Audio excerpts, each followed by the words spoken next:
महाराष्ट्र नवनिर्माण सेना के सरबराह राज ठाकरे ने पुणे में एक बड़ी रैली से खिताब किया।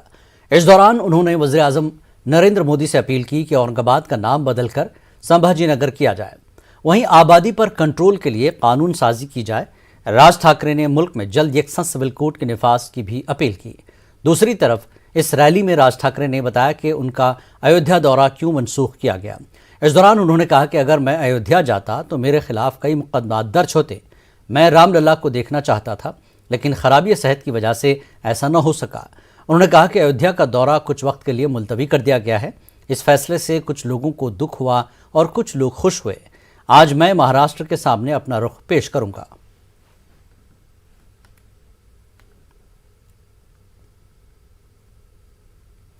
तेलंगाना के वजीर आला के चंद्रशेखर राव दिल्ली के दौरे पर हैं। उनकी सियासतदानों से मुलाकात का सिलसिला जारी है।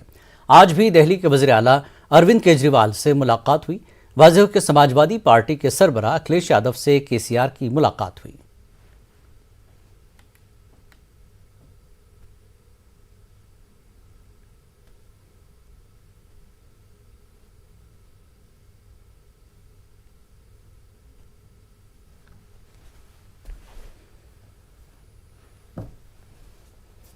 शिवसेना के रुकने पार्लियामेंट संजय राउत ने पेट्रोल और डीजल में कीमतों में कमी पर रद्दमल दिया। उन्होंने मरकजी हुकूमत पर बेराज तनकीद करते हुए कहा कि हुकूमत ने पहले आवाम पर बोझ डाला, फिर इसमें कुछ कमी की है।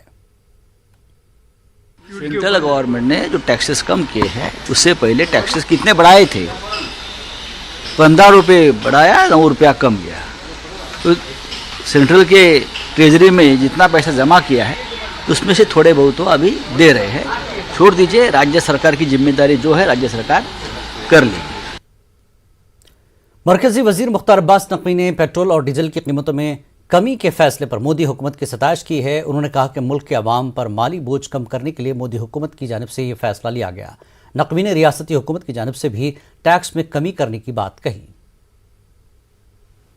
देखिए, अब जो लोग बड़े बड़े ज्ञान देते थे, बड़े बड़े डींग मार रहे थे, ये उनके लिए परीक्षा का समय है और उनको भी कम से कम थोड़ी सी संवेदनशीलता दिखानी चाहिए और लोगों पर बोझ कम से कम इस क्राइसिस के समय में हो, किल्लत के समय में हो, इसकी कोशिश करनी चाहिए और दिखाना चाहिए कि हाँ, वो भी संवेदनशील हैं थोड़े बहुत। मुख्तार अब्बास नकवी ने राहुल गांधी को तनकीद का निशाना बनाया। नकवी ने लंदन में एक रोज कबल राहुल गांधी के इंटरव्यू को बेवकूफ़ी से भरी बातें करार दिया। उन्होंने कहा कि इस मुल्क में राहुल गांधी को सुनने वाला कोई नहीं है, इसलिए वो दीगर ममालिक का दौरा करके अहमकाना बातें कर रहे हैं। जो मिमिक्री मंडली है उसने मुल्क की पार्टी को मोहल्ले का पार्टी से भी महंगा बना दिया है।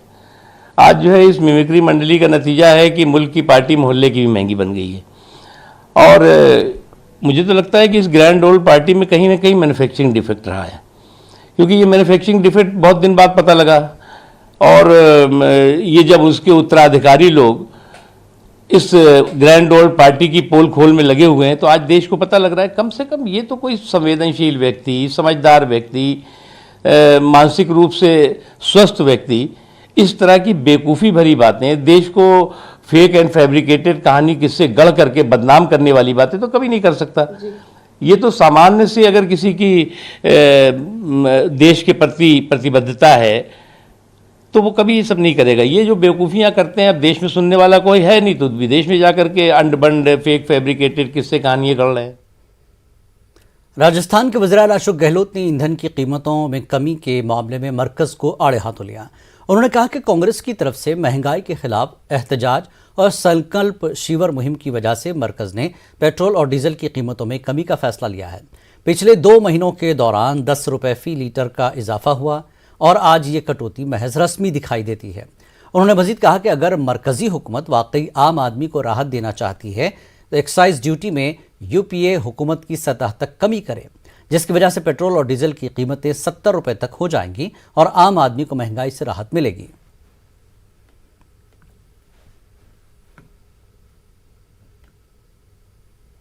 असम के जिला नौगांव में केबटा द्वारा पुलिस स्टेशन को नजरआतिश करने के मामले में पुलिस इंतजामिया ने कार्रवाई की है। 5 लोगों के घरों पर बुलडोजर चलाया गया। इन लोगों पर पुलिस स्टेशन पर हमले में शामिल होने का इल्जाम है। दरअसल शफीकुल इस्लाम की मुबैना तौर पर पुलिस हिरासत में मौत हो गई थी, जिसके बाद बरहम हुजूम ने पुलिस स्टेशन को आग लगा दी थी। इसमें 2 पुलिस एहलकार जख्मी भी हुए थे। वहीं असम के डीजीपी भास्कर ज्योति महंता का कहना है कि हम शफीकुल इस्लाम की अफसोसनाक मौत के मामले को संजीदगी से लेते हैं। मुतल्लिका पुलिस स्टेशन के ओसी को मुअत्तल किया जाता है। उन्होंने कहा कि कानून के मुताबिक कसूरवारों के खिलाफ कार्रवाई की जाएगी।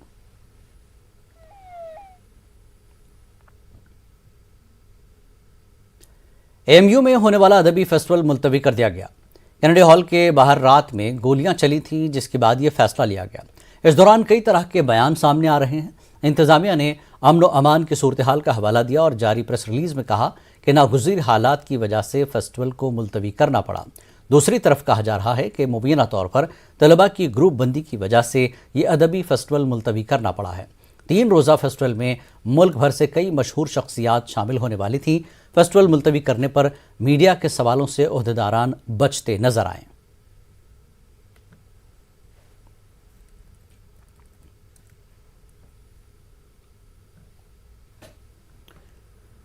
और इस वक्त सेक्रेटरी यूनिवर्सिटी डिबेटिंग इन लिटरेरी क्लब के सबी अहमद हमारे साथ जुड़ चुके हैं। सबी साहब, ये जिस तरह की बातें आ रही हैं कि मुलतवी किया गया, तजाद है काफ़ी, वजूहात क्या रही, हकीकत क्या है? जी, फर्स्ट डे 1 से जो है हमें इवेंट को पोस्टपोन या कैंसिल कराने के लिए कहा जा रहा था जी। हमने कोई रीजन स्पेसिफाई नहीं किया गया है फर्स्ट डे से ही। आज जो है तीसरा दिन था। हमने फर्स्ट डे भी हमने प्रोटेस्ट किया कि हमें इवेंट कराने दिया जाए, क्योंकि हमें कोई रीजन स्पेसिफाई नहीं कराया जा रहा था। सेकंड डे में भी वही चीज दोहराई गई, हमसे दोबारा कहा गया कि आपका इवेंट नहीं हो पाएगा। उन्होंने कोई हमें स्पेसिफिक रीजन तब भी नहीं दिया दोबारा। लॉ एंड ऑर्डर की सिचुएशन में साइड किया, जबकि हमारे सामने 10 से लेकर 6:30 बजे तक जो हमारे इवेंट वहाँ पैनल डिस्कशन हुए, ना वहाँ कोई क्राउड हुआ, ना कोई डिसिप्लिनरी कोई इशू हुए। और आज डे 3 में जो है उन्होंने कैनेडी ऑडिटोरियम जहाँ पर ये होता है वहाँ ताला लगा दिए। हमने जो जिम्मेदार लोग थे उन्हें कॉल करने की कोशिश की सुबह से कि आप वेन्यू खुलवाए और हमारा इवेंट आगे बढ़ने दे, लेकिन किसी ने जो है हमारे कोई भी अथॉरिटी से कोई बातचीत नहीं हो पाई और कोई भी हमारा वेन्यू नहीं खुल पाए। जी सभी साहब, फिर अब इसका जो आप रीज़न बता रहे हैं कि ये सारी चीज़ें हैं, लेकिन गोलियां चली, ग्रुप जो स्टूडेंट्स के बीच जो है कुछ मतभेद है या कुछ इस तरह की मसला है, तो क्या उसको हल करने की कोशिश हो रही है? जी, हमें इस बारे में कोई अभी तक इन्फॉर्मेशन नहीं मिली कि उसको लेकर क्या हल करने की कोशिश कर रहे हैं। आज जो गोलियां चली थी वो उस प्रीमिसेस में नहीं चली थी जहां पर ये इवेंट हो रहा था। अगर उस गोलियां चलने को इवेंट से जोड़ा जा रहा है तो मतलब ये गलत बात है। वो इवेंट के विसिनिटी के बाहर की बात थी और इस सिचुएशन को इवेंट से जोड़ देना, लिटरेरी फेस्ट को कैंसिल कर देना सफिशिएंट रीजन नहीं है। अगर ऐसी कोई बात थी तो उससे सिक्योरिटी इंक्रीज करी जा सकती थी या कोई और तरीके का रास्ता अपनाया जा सकते थे, लेकिन इवेंट कैंसिल करना उनमें से एक सोल्यूशन नहीं था। जी, ये ग्रुप बंदी, फिर तलबा की जो ग्रुप बंदी की बात आ रही है, इसमें कितनी सच्चाई है जिसकी वजह से इस पर असर पड़ा है इस प्रोग्राम पर? जी देखिए, हम university debating and literary club की तरफ से बात कर सकता हूँ मैं इस बारे में कि हमारी तरफ से, हमारे क्लब की तरफ से, हमारे क्लब के बच्चे जो ऑर्गेनाइजेशन में थे और इसमें थे, उनमें से ऑर्गेनाइजर्स में इसमें कोई बच्चे इन्वॉल्व नहीं थे। इस बात में कितनी सच्चाई है, कितना ऑर्गेनाइजेशन या फिर कितना एडमिनिस्ट्रेशन इन्वॉल्व है, इस बात की क्लैरिटी भी हमें कोई बात इस बात पे नहीं मिली है अभी तक। तो फिर इस प्रोग्राम का क्या मुताक़िब ऐलान होगा, कैसे होगा? क्योंकि ये फंक्शन की पूरी तैयारी कहा जा रहा है कि कर ली गई थी। जी जी, आइंदा कब होगा? क्लैरिटी की कोशिश कर रहे थे कि डे 1 और डे 2 हो चुका था। आज जो है हमारा rise and fall of journalism पे एक पैनल था जिसमें कैरेबियन के हरतू सिंह बल साहब और रोहित खन्ना साहब द क्विंट के आने वाले थे। साथ ही साथ अली खान महमूदाबाद साहब जो हिस्टोरियन एकेडमिशियन और पॉलिटिशियन है वो भी आज आने वाले थे। वो आए भी, उन्होंने हमसे इंटरेक्ट भी किया, लेकिन उनका इवेंट नहीं हो पाया। अभी जो है पूरी तरह से अनसर्टेनिटी छाई हुई है कि अब हम क्या करेंगे। हमारी सारी पूरी टीम यहाँ पर निराश बैठी हुई है। हम अभी श्योर नहीं है कि हम इसको कैसे आगे प्रोसीड करेंगे। जी, एएमयू की तरफ से क्या कुछ कहा जा रहा है, इंतजामिया की तरफ से कि क्या करेंगे? अभी तक सुबह से हमें कोई रिस्पांस नहीं मिला। हमने सुबह प्रोफेसर एफ एस शरानी साहब जो हमारे कल्चरल एजुकेशन सेंटर के कोऑर्डिनेटर हैं, हमने उनसे पूछने की कोशिश करी, क्योंकि हमें बताया गया कि हमारे इवेंट के जिम्मेदार पूरी तरीके से वो हैं। तो हमने उन्हीं से बात करने की कोशिश की कि सुबह इवेंट खुलाया जाए, वेन्यू खुलाया जाए हमारा। लेकिन उन्होंने इन द नेगेटिव रिस्पॉन्स उन्होंने कहा कि मैं शायद रिजाइन करूंगा अपने पोजीशन से, तो इसलिए मैं जो हूँ रेलेवेंट अथॉरिटी नहीं हूँ इस बारे में बात करने के लिए, और उन्होंने फिर उसके आगे हमें कोई इन्फॉर्मेशन नहीं दी। यानी एएमयू इंतजामिया आपके मुताबिक खामोश है इस पूरे मामले पर? कुछ बोलने को तैयार नहीं है? जी, कल हमारी फर्स्ट राउंड ऑफ डिस्कशन हुए थे, जब हमारे फर्स्ट टाइम प्रोटेस्ट हम कर रहे थे, तो जब हमारी हायर अथॉरिटी से मीटिंग हुई थी उसमें हमें ये पता चला था कि हायर इंतजामिया को कोई दिक्कत नहीं है। उन्होंने कहा था लेकिन कि अगर ये बात आ रही कि करानी पड़ती इंतजामिया जो है अमन अमान की सूरत हाल का जो है हवाला दिया है और प्रेस रिलीज में कुछ नागुज़ीर हालात की वजह से हम इस प्रोग्राम को मुलतवी कर रहे हैं, ऐसा कहा गया है नहीं, आप इंतजामिया अगर ऐसा कोई अगर इतनी सीरियस सिचुएशन थी तो आप बिल्कुल सिक्योरिटी को बफ अप करते, आप उसको बीफ अप करते, आप उसको इंक्रीज करते, लेकिन इवेंट कैंसिल करा देना आप उसको, आई डोंट थिंक कि ये जो है उसका सही सोल्यूशन था। ठीक ठीक, बहुत बहुत शुक्रिया सभी साहब, आपने तफसील से बात की न्यूज़ 18 उर्दू से बात करने के लिए। असम में सैलाब की तबाहकारियां जारी है। Assam state disaster management authority की रिपोर्ट के मुताबिक 31 अजला में तकरीबन 6,80,000 अफराद सैलाब से मुतासर हैं।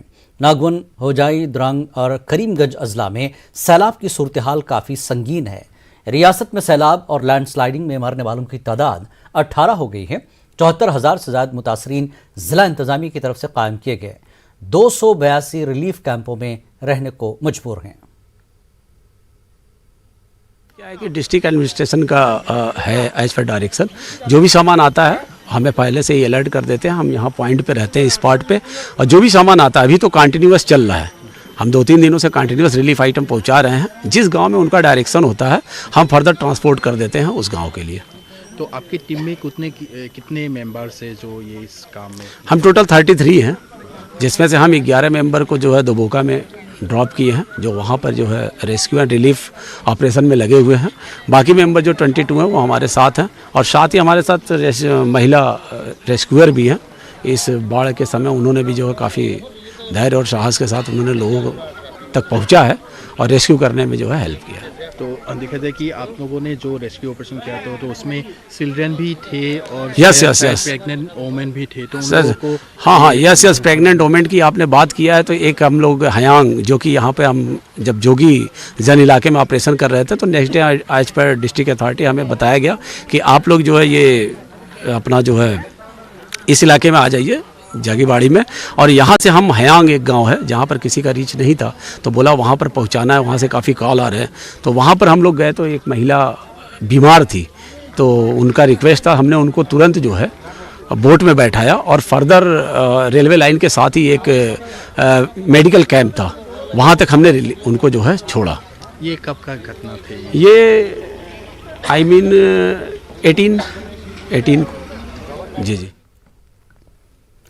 महकमे सेहत के आदाद शुमार के मुताबिक मुल्क में कोरोना के 2,226 नए मामलों की तस्दीक हुई है।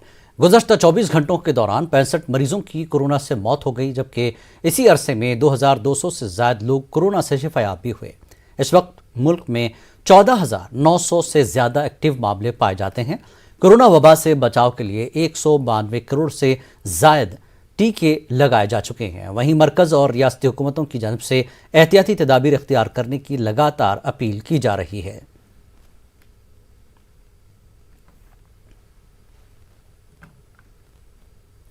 गुजरात के आनंद में एक गाय ने खातून पर हमला कर दिया। मुतासरा खातून का वीडियो सोशल मीडिया पर वायरल हो रहा है। इससे कबल शहर में गाय के हमले में एक शख्स हलाक हो गया था। वीडियो में साफ देखा जा सकता है कि किस तरह गाय बेकाबू हो गई है और मुतासरा खातून पर हमलावर है। ताहम वहाँ मौजूद अफराद इस खातून को बचाने की कोशिश में कामयाब हो गए और आखिरकार गाय का रुख बदल गया और गाय भाग गई। वहीं खातून की भी जान बच गई। इस वीडियो से साबित होता है कि बल्दियाती निज़ाम आवारा जानवरों पर काबू पाने में नाकाम है। ऐसे में राह चलते अवाम को कभी भी इस तरह की आफत से सामना करना पड़ सकता है।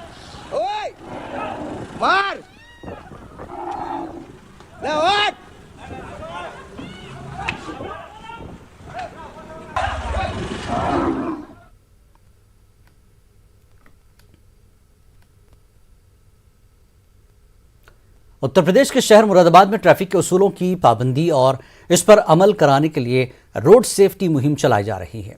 19 से 31 मई तक ये मुहिम जारी रहेगी, जिसमें तमाम महकमों को शामिल किया गया है। आए दिन सड़कों पर होने वाले हादसात को लेकर हुकूमत फिक्रमंद है और इन हादसात को मुस्तकबिल में रोकने के लिए इस मुहिम का आगाज़ किया गया। ये मुहिम में खासतौर पर महकमा ट्रांसपोर्ट की तरफ से चलाई जा रही है। इसके अलावा सड़कों पर बनाए गए स्पीड ब्रेकर्स को दुरुस्त कराने के लिए वज़ीर आला योगी आदित्यनाथ ने हुक्म दिया है। अगर एकदम से जैसे ध्यान न दिया जाए तो एकदम से ब्रेक मारते हैं तो एकदम झटका लगता है बहुत, तो दिक्कत हो जाती है।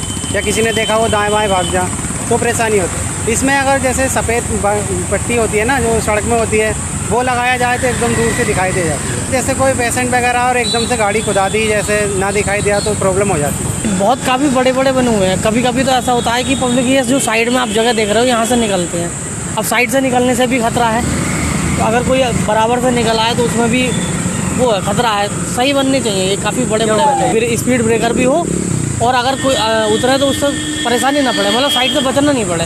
ये काफ़ी बड़े बड़े बना दिए, 2-3 हैं, एकदम झटके से एकदम लगते हैं, ऊँचे हैं काफ़ी। 19 मई 2022 से और 31 मई 2022 तक रोड सेफ्टी प्रोग्राम्स के लिए कहा गया है कि जिससे ज़्यादा से ज़्यादा आप लोग ऐसे कार्यक्रमों का आयोजन करें जिससे ज़्यादा से ज़्यादा जनमानस में जागरूकता का प्रचार एवं प्रसार हो।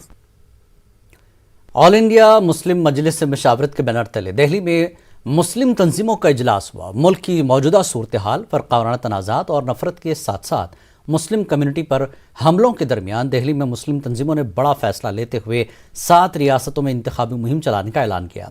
मुस्लिम तंजीमों ने यह भी फैसला किया है कि मुल्क के वज़ीर आज़म और सदर जमहूरिया हिंद से मुलाकात के लिए वक्त मांगा जाएगा और उन्हें मुल्क की मौजूदा सूरत हाल और मुस्लिम कम्युनिटी की तशवीश से वाकिफ करवाया जाएगा।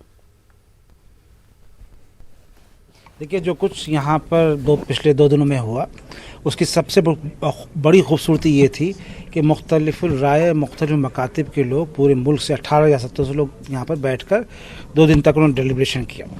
उसके बाद जो चीज़ों को हमने रिज़ॉल्व किया है कि क्या करना चाहिए, क्या क्या हुआ वो तो अलग मसला है, तो रिज़ॉल्व जो हुआ है उसके ताल्लुक से मैं 2, 3, 4, 5 बातें आपसे अर्ज़ करूँ। सदर जमहूरिया से और वज़ीर आज़म से मिलने का हम लोग टाइम कोशिश करेंगे कि अगर वो टाइम मिल जाता है तो अच्छा है, जो कि दोनों कॉन्स्टिट्यूशनल हेड्स हैं, वज़ीर आज़म और सदर जमहूरिया को मिलना चाहिए। अगर मुल्क की दूसरी लार्जेस्ट जो पॉपुलेशन है उसके नुमाइंदों से नहीं मिलेंगे तो मैं समझता हूँ कि शायद वो ठीक है, उनकी विजडम के ऊपर बात है, हम तो दरख्वास्त कर सकते हैं, लेकिन ये कि एक थोड़ा सा क्वेश्चन मार्क लगेगा। चौथी बात ये है कि हम मुख्तलिफ़ रियासतों में जाकर रियासती सतह के ऊपर हम अगले 3 महीनों में 7 रियासतें जो हैं उनकी निशानदही की गई है। अगले 3 महीनों के अंदर 7 ही तो थी ना, 7 रियासतों की निशानदही की गई है, जो अगले 3 महीनों में वहाँ पर हम जाकर जो है वो एक मुसलमानों के साथ साथ दूसरे तबक़ात के साथ भी एक हार्ट टू हार्ट गुफ्तगू करेंगे और जो रियासती सतह पर जो परेशानियां हैं उनके ताल्लुक़ से कोई फर्म स्टैंड जो है वो कोशिश करेंगे कि लिया जाए और रियासती सतह के ऊपर गवर्नर से मुलाकात करने की, जो मुख्तलिफ गवर्नर्स हैं उनसे मुलाकात करने की भी कोशिश करेंगे।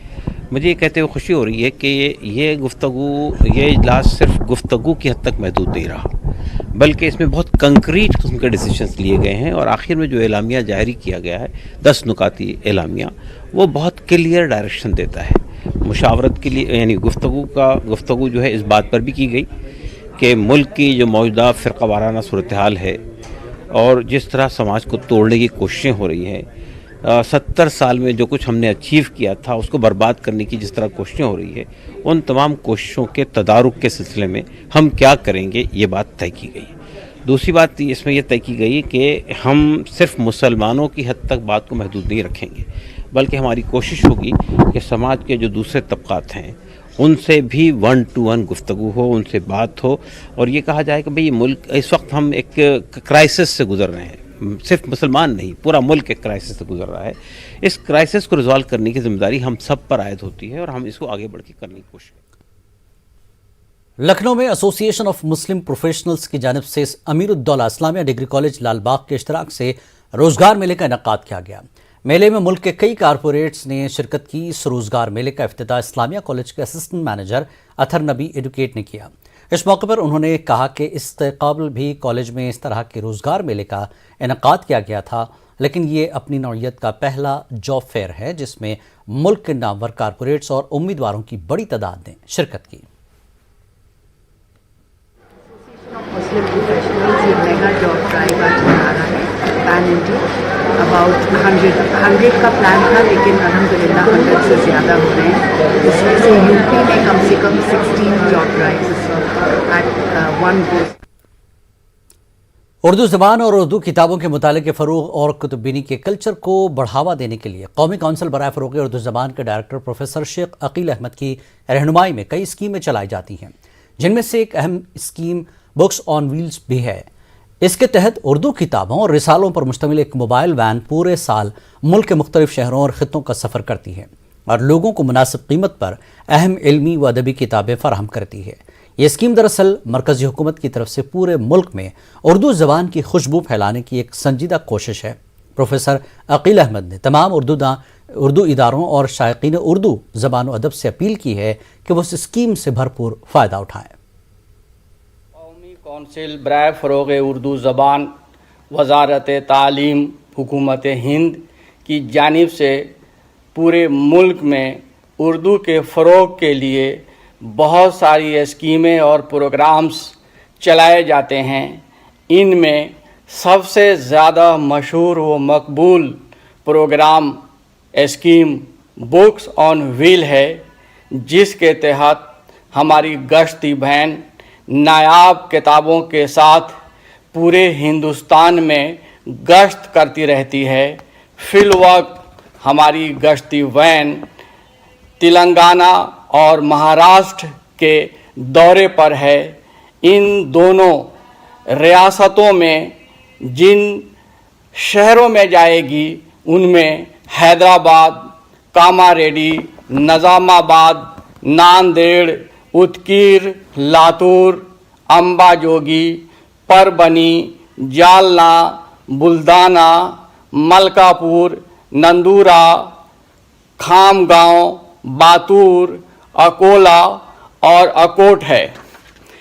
इन शहरों के तमाम मुहिब्बान उर्दू और निजी व सरकारी इदारों के सरबराहान से मैं ख़ास तौर पर अपील करता हूं कि आप अपने अपने शहर में हमारी गश्ती वैन का खैर मकदम करें, वेलकम करें और हमारी गश्ती वैन में मौजूद नायाब और बेहद सस्ती किताबें ज़रूर ख़रीदें और आप अपने घरों के अंदर एक छोटी सी लाइब्रेरी भी बनाएं।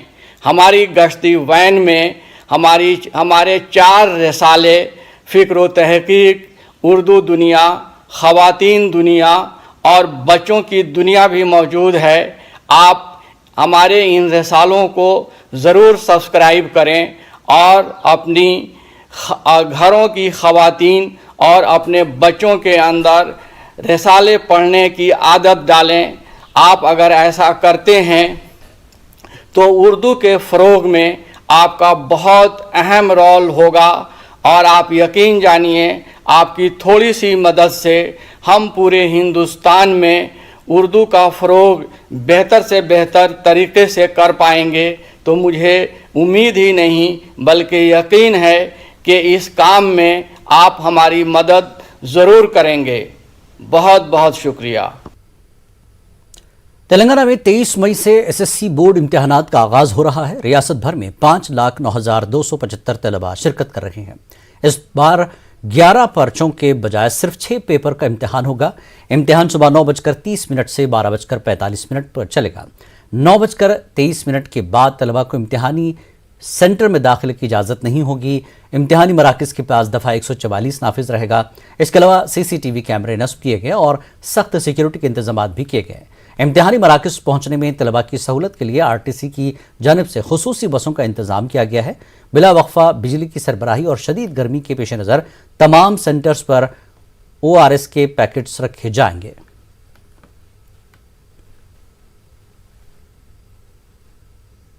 यूक्रेन पर रूसी हमलों का सिलसिला जारी है। तकरीबन 3 महीने से जारी रूस और यूक्रेन के दरमियान जंग में दोनों ममालिक के हजारों फौजी हलाक हो गए और कई इमारतें तबाह हो गईं।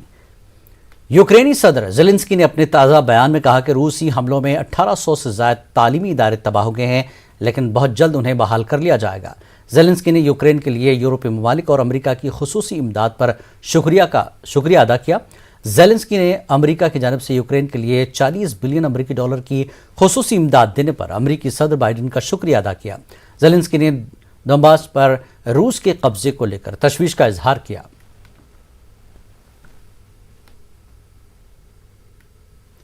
खबरनामे में फिलहाल इतना ही। आदाब।